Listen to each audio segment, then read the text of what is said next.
Oi, gente, como eu havia prometido semana passada, hoje eu estou aqui com a doutora Cláudia Gago, que vai tirar algumas dúvidas a respeito do mundo corporativo nesse novo normal. O que está acontecendo nesse novo normal? Qual o seu direito? Qual os seus deveres? Antes de começar a fazer as perguntas para a doutora Cláudia Gago, gostaria de agradecer a sua presença. Obrigado por ter aceitado o convite. Eu sei que a presença da doutora Cláudia Gago aqui vai ser assim bastante agregador e sanar as dúvidas que algumas pessoas têm agora nesse novo normal, já que a pandemia ela se prolongou muito e muitas coisas novas aconteceram nesse período, não é, doutora Cláudia? Sim, Ana. Bom, primeiramente eu que gostaria de agradecer a Ana por me dar essa possibilidade, né, de dar a minha contribuição às pessoas que aí possuem algumas dúvidas, né, sobre direitos, deveres, nesse novo período, né, que está surgindo aí no novo normal. Doutora Cláudia, o mundo corporativo, antigamente já existia essa modalidade do home office, só que agora as empresas intensificaram essa nova modalidade, né? Uhum. Inclusive, consta no artigo da CLT. Qual é o artigo que fala a respeito disso? Sim, Ana, o trabalho em home office, né, chamado teletrabalho, ele consta no artigo 75 da CLT, né? Então, algumas pessoas já tinham essa modalidade de trabalho antes da pandemia. E o que aconteceu? Com isso tudo, com essa pandemia, houve uma necessidade de se readequar, né, os serviços que eram prestados de forma presencial, e isso passou então, né, as empresas sentiram a necessidade de solicitar que os seus funcionários começassem a prestar os serviços em home office, né? Então, essa modalidade de home office já existia, porém, houve uma adaptação com a pandemia, houve uma adaptação dos serviços que eram prestados de forma presencial e passaram a serem prestados de forma de home office, teletrabalho, ok? Inclusive, houve uma medida provisória editada pelo governo, a medida provisória 927, que fez com que essa alteração, que não foi feita no contrato de trabalho, né, ela foi feita na forma da prestação de serviços, passasse, né, a ser exercida pelos funcionários de forma emergencial. Então, não houve alteração do contrato de trabalho. Aquele que foi contratado de forma presencial, ele ainda continua com a modalidade de forma presencial. O que aconteceu foi uma adaptação, né? Como ele não tinha condições de ir até a empresa, ele passou então a exercer a mesma atividade na sua casa, ok? Certo.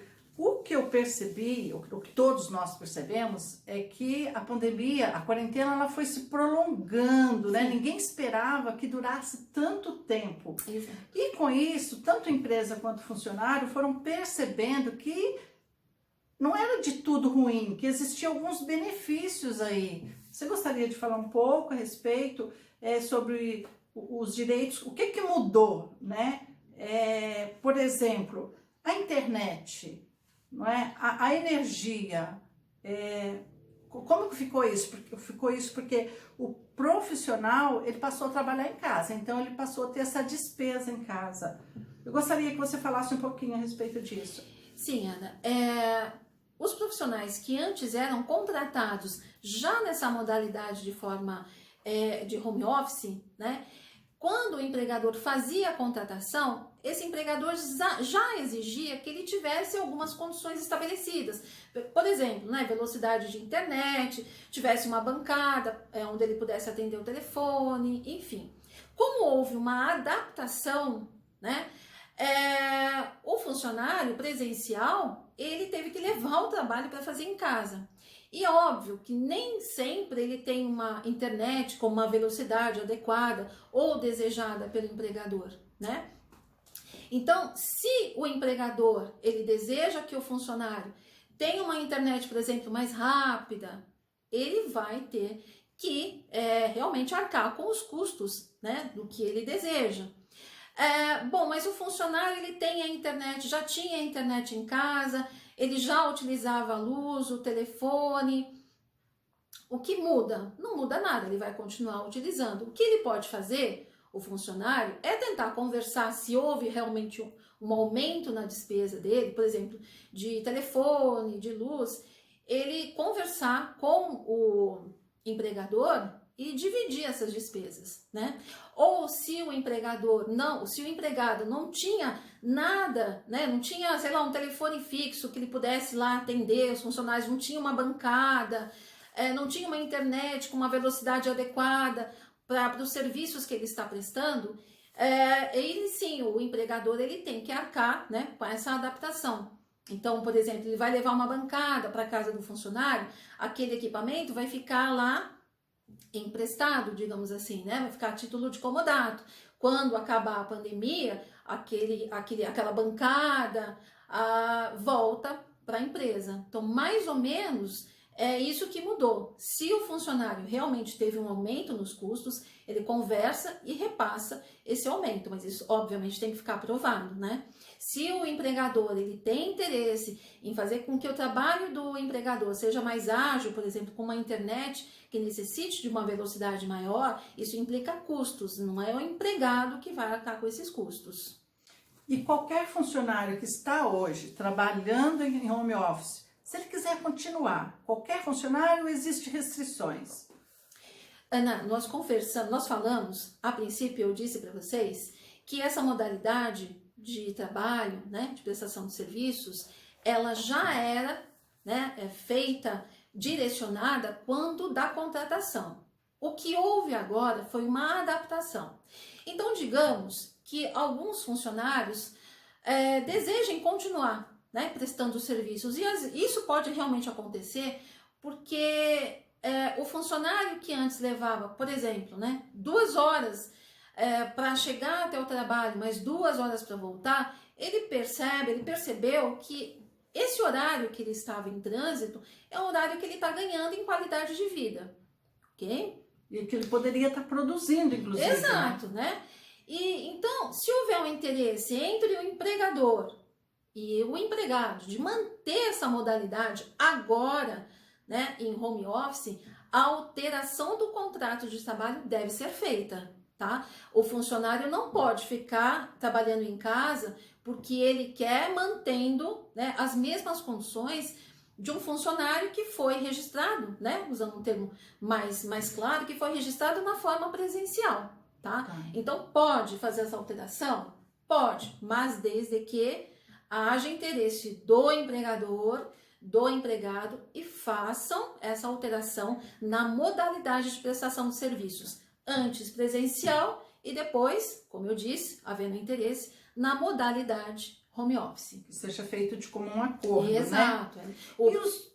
Desculpa, assim, o funcionário, ele não pode só agora dizer para o empregador que ele está optando por ficar em casa, porque isso tem que ficar bem claro. O empregador, ele tem que concordar. E se o empregador disser assim, não, mas eu quero que você fique trabalhando de forma presencial e eu vou manter um outro funcionário na modalidade home office. Também é a escolha do empregador. Quem vai permanecer em home office, se houver interesse, e quem volta a trabalhar na modalidade presencial, na forma como ele foi contratado. Doutora Cláudia, tem mais 2 perguntas. Os direitos são os mesmos? Outra pergunta. E os funcionários? Se um funcionário ficar doente, ele tem os mesmos direitos, assistência médica, hospitalar, se ele tiver assistência médica, né? Sim. Então, vejamos, eu repito, né, o que eu já disse logo no início. Houve uma adaptação, ok? Mas o funcionário, ele foi contratado na forma presencial. Então, todos os direitos que ele tinha na forma presencial, né, ele mantém na forma presencial. Inclusive com relação ao horário de trabalho. A jornada. Exato. Por quê? Porque a jornada de trabalho de quem é contratado na forma home office é diferenciada, ok? Mas nós estamos falando, repito, de uma adaptação, ok? Então, o funcionário, ele continua prestando os serviços da mesma forma, com os mesmos direitos que ele tinha antes. A única diferença é que o serviço que ele fazia, né, as atividades que ele exercia de forma presencial, passaram a ser exercidas em home office, tá? Em casa. Mas os mesmos direitos, as mesmas obrigações, inclusive o horário, ok? Ok. Vale transporte? Uma dúvida, né, que vem sendo questionada com relação à questão do vale transporte, do vale refeição e do vale alimentação, ok? O vale transporte, ele não é devido, por razões óbvias, né? Não, o funcionário, ele não vai se deslocar. Sim. Então, não haveria motivo, uma razão para que o empregador mantivesse, né, esse vale transporte. Entretanto, nós temos uma questão muito importante aí a ser considerada, que é a questão do vale alimentação e do vale refeição. O funcionário que antes, lembra, ele foi contratado na forma presencial, recebia o vale alimentação e o vale refeição, né? Ele fez um acordo, digamos que esse vale refeição e esse vale alimentação constam do dissídio coletivo dele, ok? Então ele continua com os mesmos direitos. E esse vale refeição, vale alimentação vão ser pagos, devem ser pagos da mesma forma, ok? Entretanto, se esse vale refeição e esse vale alimentação, né, não constam de um dissídio coletivo, não foi feito nenhum acordo entre o empregador e o empregado com relação a essa obrigatoriedade, tá? Quando ele foi contratado, não existia essa obrigatoriedade. Aí sim nós temos uma questão muito pontual, ok? Porque a princípio o empregador não tem a obrigação de pagar. Mas se mesmo não fazendo esse acordo inicialmente, o empregador já vinha pagando, já vinha arcando com essas despesas, muitos entendem que a partir do momento que o empregador, né, deixa de cumprir, deixa de fazer o pagamento desses vales, considerando apenas e tão somente o fato do funcionário estar trabalhando agora em home office, isso há o quê? Um descumprimento das obrigações do empregador, ok? Então, a princípio, essa pergunta deve ser respondida de forma bem objetiva.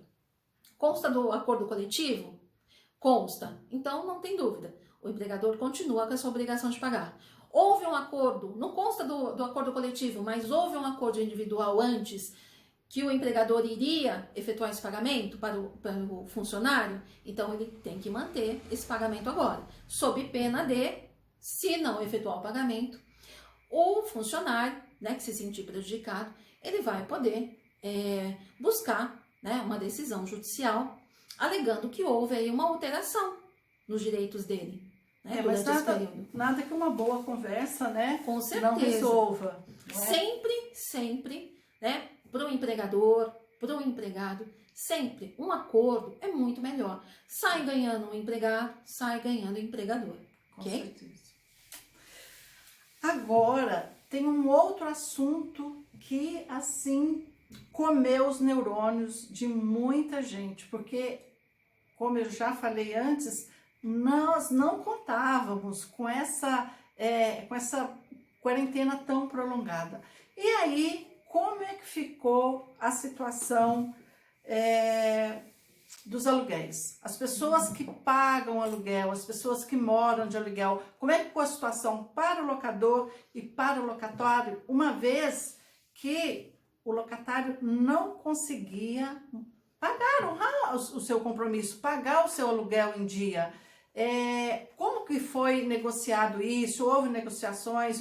O que as pessoas fizeram ou estão fazendo agora? Porque tem gente que está com seu aluguel atrasado há 2, 3, 4 meses, porque não conseguiu pagar, ou porque ficou desempregado, ou porque teve uma redução absurda de salário. E aí? Sim, Ana, esse realmente é um problema muito, muito sério, né? Muitas pessoas estão aí perdendo o sono por conta de débito, né, de aluguéis, e entram em desespero mesmo, né? Até para o locador, que muitas vezes vive com esse valor de aluguel, né? Que para ele é uma renda. O que fazer, o que fizeram, qual a melhor forma de proceder? Bom, é um conselho profissional, tá? Que eu vou dar para vocês. sempre, o acordo sempre é o melhor negócio. Então, você locatário que está com dificuldade, tem aí débitos de aluguéis, né? Entre em contato com o locador, busque uma conciliação. Converse com o locador para deixar esse período da pandemia, esses 2, 3 meses que você não conseguiu pagar, como um débito que você vai liquidando aí ao longo de determinados meses. Aí, né? Vale você conversar quanto tempo você vai precisar para colocar esse débito em dia e continue a partir dali a pagar o seu aluguel, ok? Você, locador, né, que tinha um locatário que nunca te deu problema, não deve aluguéis e passou nessa pandemia, óbvio que grande parte da maioria não fez, né, não deixou de pagar o aluguel porque não quis pagar o aluguel, porque houve uma condição aí diferenciada. Então, busque uma conciliação com esse locatário, né, porque você vai manter o locatário lá no seu imóvel, você vai continuar recebendo os valores que você necessita, né? Muitas vezes você tem aquela locação como um meio de subsistência também, ok? E aí você vai recebendo esses valores parcelados, né? Os valores dos débitos parcelados, ok? Mais uma observação nisso que eu estou falando para vocês, tanto por parte do locatário como por parte do locador. Façam um acordo por escrito. Faça um aditivo no contrato, mencionando tudo que vocês estão negociando, que vocês chegaram a um consenso, ok? Ah, mas aí algumas pessoas podem falar assim, bom, mas e se o locador, por exemplo, ou o locatário, estiverem dentro desse grupo de risco e não puderem assinar esse documento, né, mudando, alterando, colocando essas novas condições, mandem por e-mail. Tá? O que não pode, o que não se deve fazer é simplesmente conversarem, deixar isso tudo verbalmente, né?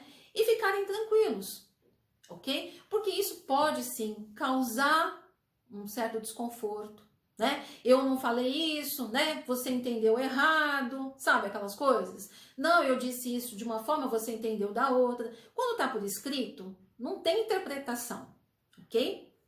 Quando é verbal, né, você pode me dizer uma coisa, eu posso entender outra, e no final das contas, o que acontece? Acaba em litígio, acaba em uma ação judicial. E se você, locatário, ou você, locador, normalmente o locatário, né, não tiver como provar que você fez um acordo, despejo, né? E aí não tem muito o que fazer. E aí é um desconforto terrível, certamente. Porque o que já está ruim pode ficar ainda pior. E você cria um conflito, né, indevido, às vezes você quer continuar no imóvel, faltou só uma conversinha, só um ajustezinho por escrito e sei lá, isso passou desapercebido, ou você nem sabia que deveria ser feito dessa forma. Muitas vezes as pessoas não sabem. Ah, eu fiz uma alteração no meu contrato de locação, mas no seu contrato inicial ali consta determinada condição que depois verbalmente você alterou. Só que o que vale é o que está escrito. Até porque ninguém contava com essa pandemia, né? E por N razões, essa cláusula não está no contrato. Não está. E olha, eu digo para vocês, independentemente, considerando esse período de pandemia ou não, uma coisa é certa e não vai mudar, nem depois da pandemia. Sempre que você fizer uma alteração no seu contrato, seja ele de locação, seja numa prestação de serviço, seja lá no que for, sempre, nada vai ser verbal. Sempre você vai ter que fazer uma alteração por escrito, porque se você não fizer, vale o que está escrito. Caso contrário, você é obrigado a provar que existiu um acordo verbal. E como você prova um acordo verbal? Nem sempre você consegue uma testemunha, algo que comprove realmente que você firmou um acordo naquelas condições. Porque, como eu disse, alguém pode conversar comigo e eu posso entender um assunto de determinada forma, né? E a pessoa entender de outra. E aí? Se você não tem nada por escrito? Existem muitas formas de interpretar o que o outro fala. Inclusive quando está escrito. Mas no escrito, mesmo que eu queira interpretar de uma outra forma, está ali firmado, né? Então, obviamente que a pessoa que firmou o documento por escrito, ela tem uma segurança do que está escrito ponto final. Isso não impede que, por exemplo, o locatário ou o locador, se entender de uma outra forma, né, resolva entrar com uma ação judicial, que muitas vezes acontece com as leis, né? Uma interpreta de um jeito, outra interpreta de outro, e aí as partes vão ao judiciário buscar o quê? Uma decisão judicial. Então, evitem isso, evitem conflitos, né? Eu atuo na área do direito preventivo, justamente conversando com os clientes nesse sentido. Vamos evitar problemas, a gente não precisa procurar, eles aparecem, né? Então, se a gente puder evitar, principalmente na área do direito, isso é muito importante. Isso, assim, elimina com muita dor de cabeça e muito gasto também, né?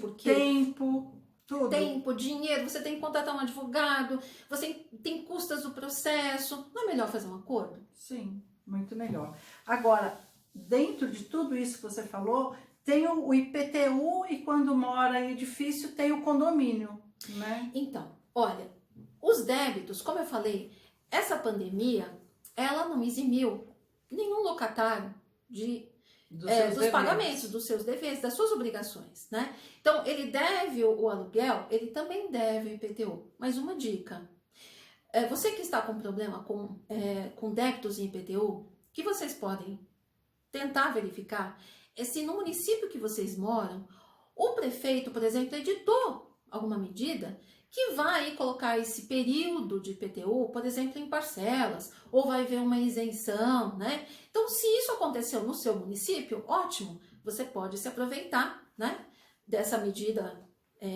legal do prefeito e não efetuar o pagamento, mas vai estar isso determinado, vai estar expresso. Mas e se não tiver nada? Eu devo pagar o IPTU e o condomínio? Sim, você deve. Ok? O que você pode, por exemplo, o condomínio é também buscar um acordo para você parcelar esse débito, né? Ir lá na prefeitura, tentar conversar também, né? Para ver se você consegue fazer um acordo para parcelar esse débito, né? Não custa, o não você já tem. Então vá lá, busca uma conciliação ou no condomínio, ou na prefeitura, ou junto ao locador, no tocante ao valor de aluguel, ok? Essa sempre é a melhor solução. Não havendo possibilidade de solução, aí não tem jeito. Aí é buscar a ajuda de um advogado, orientação de um advogado, e aí partir para uma ação judicial, e o juiz então vai decidir nessa questão, ok? Gente, olha, por hoje é só, mais semana que vem tem mais, e eu quero agradecer muito a presença aqui da doutora Cláudia Gago, que trouxe assim informações super preciosas para mim, para você, e semana que vem tem mais perguntas e mais respostas. Aguardo vocês semana que vem. Para você que ainda não é inscrito, se inscreva no canal, deixa seu like, compartilhe com os amigos. É importantíssimo a gente se manter informado. O conhecimento, a informação, ela evita muitas dores de cabeça. Não é verdade? A gente já está aí com tantos problemas com a pandemia, então vamos pelo menos nos manter cada dia mais informados. Não é não, doutora Cláudia? Com certeza, a informação hoje é tudo. Tudo. E com a vantagem de que hoje nós temos a ajuda da Ana para nos ajudar nessa informação. Melhor do que isso? Não tem. Deixa o like, hein? Eu sou seguidora da Ana. Eu sou seguidora da Ana e eu não esqueço de deixar o meu like, porque o canal dela é muito importante para mim. E eu acredito que é muito importante para você também.